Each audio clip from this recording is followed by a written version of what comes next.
म्हणजे काय करायचं आता, ही फील्ड चूज केली आपण, ह्याच्या पुढे काय?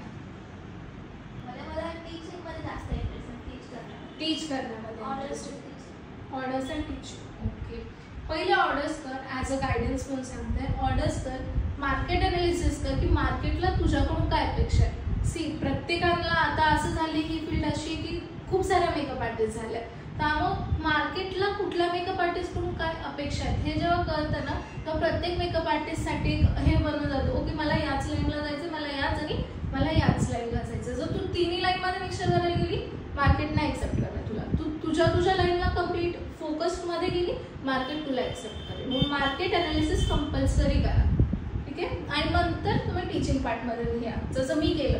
मी शिकल्यानंतर आय टेक अ ब्रेक. मी ब्रेक म्हणजे कामाचा ब्रेक नाही घेतला, जो माझ्या डोक्यात पण होता ना, आज मला पण टीचिंग करायचं, मला टीचिंग करायचं, मग मी थांबले.